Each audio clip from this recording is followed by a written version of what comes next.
आने वाला 2022 का चुनाव है। इससे पहले अगर ठेका मजदूरों की, निविदा मजदूरों की बात नहीं सुनी गई तो आने वाले 2022 के चुनाव में हम लोग वोट की चोट करके सरकार को गिराने का भी काम करेंगे।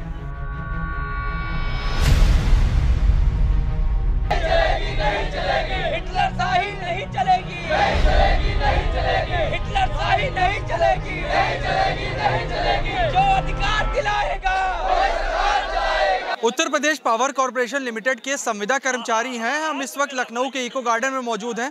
दिखाते हैं आपको, जहां तक नजर जाएगी पूरे उत्तर प्रदेश से यूपी पीसीएल के संविदा कर्मचारी जो हैं वो यहाँ पे एकत्र हुए हैं। ये लगातार अपने उत्पीड़न का आरोप लगा रहे हैं। काफ़ी महत्वपूर्ण विभाग है यूपी पीसीएल, तो ऐसे में जब कर्मचारी है, इन्होंने कार्य बहिष्कार किया हुआ है। हम बात भी करने का प्रयास करेंगे। भैया, पूरे यूपी से आज आप लोग यहाँ पे एकत्र हैं, क्या क्या प्रमुख मांगे हैं आपने? मैं उत्तर प्रदेश पावर कॉर्पोरेशन निविदा संविदा कर्मचारी संघ का प्रदेश उपाध्यक्ष हर्षवर्धन। मैं आपको बताना चाहूँगा कि उत्तर प्रदेश पावर कॉर्पोरेशन निविदा संविदा कर्मचारी संघ के तत्वाधान में आज ये पूर्व नोटिस के तहत धरना प्रदर्शन का दूसरा दिन है और धरना प्रदर्शन के दूसरे दिन पूर्व नोटिस के तहत ही पूरे प्रदेश के 75 जिलों में कार्य बहिष्कार चल रहा है और इस कार्य बहिष्कार के तहत ही ये पूरा इको गार्डन के चारों कोनों पर हजारों की तादाद में संविदा कर्मचारी यहाँ मौजूद है। और सरकार से आप लोगों के माध्यम से मेरा ये निवेदन है, गुजारिश है, प्रार्थना है, अपील है कि इन ठेका मजदूरों की, निविदा मजदूरों की आवाज़ सुन ली जाए। हम लोगों के बीच से जो ठेकेदारी प्रथा है, बिचौलियाँ हैं, उन लोगों का हटाया जाए। नियमित प्रकार के कार्यों में कॉन्ट्रैक्ट एक्ट लागू नहीं है, कॉन्ट्रैक्ट एक्ट को बंद किया जाए। से परेशान है आप लोग? हाँ जी, तो हम लोगों की यही मांग है कि हम लोगों को सीधे विभाग से वेतन दिया जाए। अगर सरकार विभाग से वेतन नहीं दे सकती तो हम लोगों को मास्टर रोल वर्क चार्ट के तहत वेतन दिया जाए और सरकार ये भी नहीं कर सकती तो नरेगा के मजदूरों से भी हम लोगों का कम वेतन है, इसको हटा करके हम लोगों का वेतन 18,000 रुपया किया जाए, जिससे कि निविदा मजदूर, ठेका मजदूरों का पालन पोषण हो सके। और एक बात और कहना चाहूँगा कि वर्ष 3 अप्रैल 2016 के लिए भारतीय जनता पार्टी के जो पदाधिकारी हैं उन लोगों ने झूलेलाल पार्क में एक रैली आयोजित की थी। उसमें भारतीय जनता पार्टी के वरिष्ठ नेता आदरणीय राजनाथ सिंह जी शामिल हुए थे और उन्होंने वादा किया था कि हम लोगों की आप लोग सरकार बनवाने का काम करें। लेकिन सरकार बनने के लिए आज पूरे 4.5 साल होने जा रहे हैं, लेकिन संविदा कर्मचारियों की आज तक कोई बात नहीं सुनी गई, किसी को नियमित नहीं किया गया।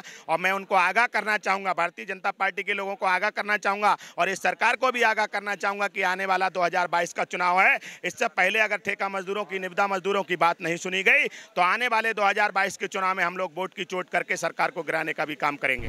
अभी तक की मैंने चिट्ठियां सारे मंत्रियों से मिल चुका हूं, सारे विधायकों से मिल चुका हूं। अभी तक की मेरी वार्ता किसी से नहीं हुई है। और आज कितने समय से आप प्रयास कर रहे थे? अब ऐसे प्रयास तो 1 साल से लगातार कर रहे हैं, मगर अभी 1 महीने से लगातार मैं मिल रहा हूं सबसे, सबको चिट्ठियां दे रहा हूं। इसलिए हमारी जो स्थिति है ये सबको पता तो चले कि क्या, किस स्थितियों से जी रहे हैं ये लोग। कोई आश्वासन भी नहीं मिला? कोई आश्वासन नहीं मिला। और समझ लीजिए, आप खुद ये बताइए कि 6,000-7,000 में किसी का परिवार चलता हो तो मेरे सामने खड़ा होकर आके कहे कि मेरा परिवार 6,000-7,000 में चलता है।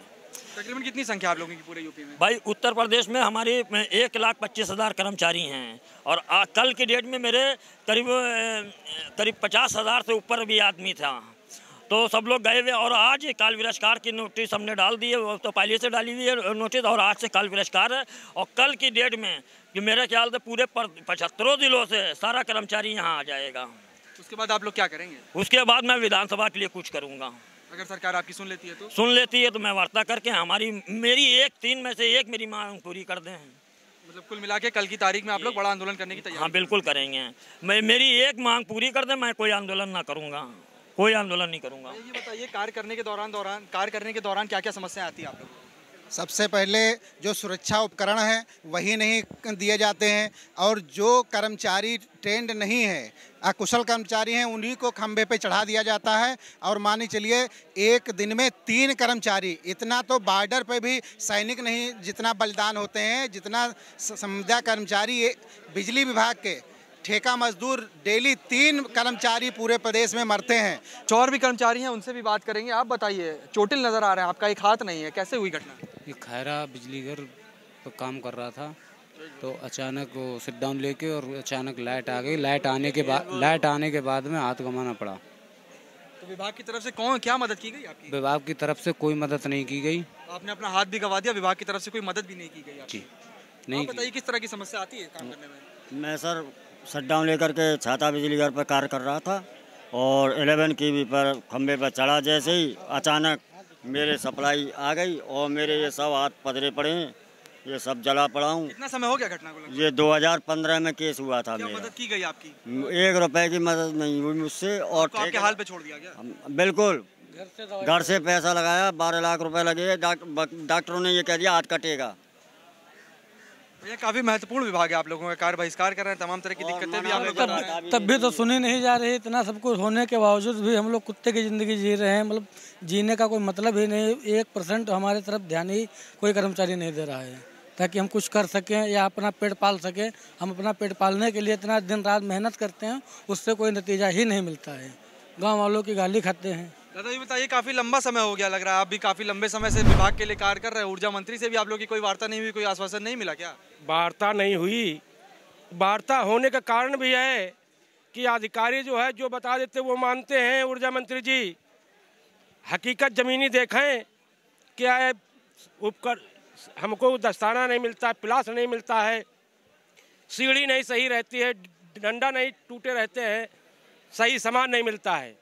और इसी की वजह से हमारा कर्मचारी, संविदा कर्मचारी चोट खाता है, गिरता है, मर जाता है। इस आंदोलन के जरिए अब आप अपनी बात उन तक पहुंचाने का प्रयास लगातार? बिल्कुल पहुंचाएंगे। अगर नहीं पहुंची तो ये 2022 में बिल्कुल काम वही होगा।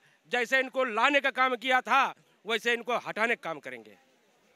शिमला के यूपीपीसीएल के संविदा कर्मचारी हैं, इनका कहना है कि इनकी संख्या पूरे उत्तर प्रदेश में 1,25,000 है। आज इनके आंदोलन का दूसरा दिन है। इनका कहना है कि इन्होंने कार्य बहिष्कार किया हुआ है और कल ये एक महाआंदोलन करने जा रहे हैं। इनका कहना है कि आला अधिकारी जो है वो ऊर्जा मंत्री को गुमराह करते हैं। इनके पास कोई भी ज़रूरी साजो सामान नहीं होता, जिसकी वजह से इनके कई साथी जो हैं बुरी तरह से चोटिल हुए हैं। विभाग द्वारा इनकी कभी कोई मदद नहीं की जाती है। इनका कहना है कि इनकी तमाम समस्याएं अगर सरकार इनकी सुन लेती है तो ठीक, अगर सरकार नहीं सुनती है तो सड़कों पर उतरेंगे और 2022 में सरकार को जगाने का काम करेंगे। सूरज के साथ मोंग पांडे, LP न्यूज़, लखनऊ।